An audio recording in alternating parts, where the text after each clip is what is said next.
Hey guys, Defoe here. Just gonna go step by step. Thought I'd help a couple people out who are looking at rogue decks. I did get a couple questions on my stream the other day about them, so I thought I'd go step by step here and basically explain why I did what I did with my deck during this match.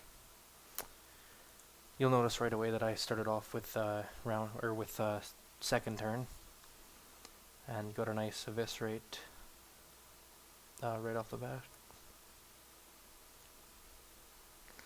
So he starts off with the weapon, which is a nice way to start off if you don't have anything low enough to lay. It's just some extra damage for you to throw at your opponent.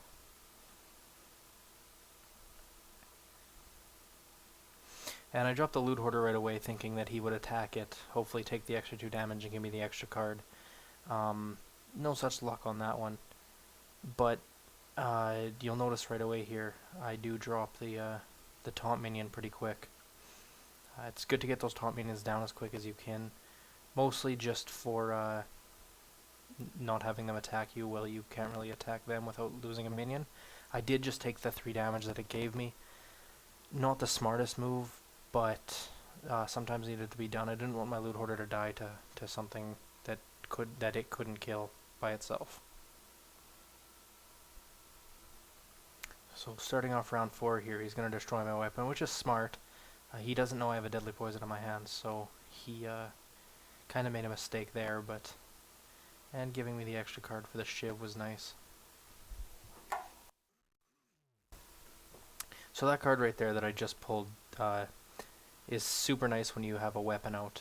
Basically what you can do with that is stack your weapon with deadly poison, drop him, and you'll do some extra damage to the enemy. So he's got me down to 20, and I don't have him too low yet. The other card that I just pulled there, Nat, is a super nice card. It's got basically a 50% chance to give me a card at the end of my turn, and people like to target it really, really fast. So as much as it's not a taunt minion, the fact that it's actually like a legendary card is pretty tauntful itself. So you'll see that I dropped him. He's got 5 attack rather than the 2 that he started with, basically because I put 3 on my weapon. So now we're fairly evenly tied. I've got an extra minion than him, and he's got a little bit lower health, or I've got a little bit lower health than him.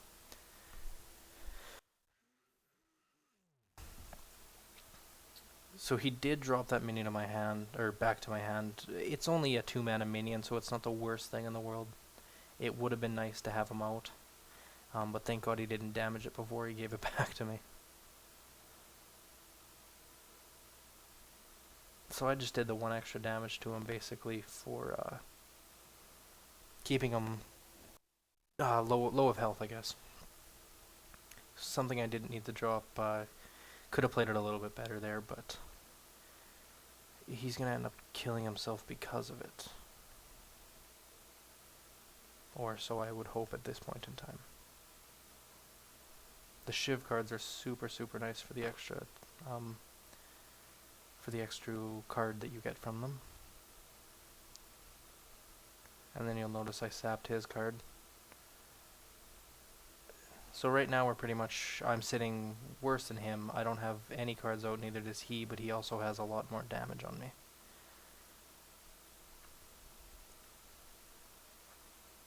Here's where it gets a little bit fun.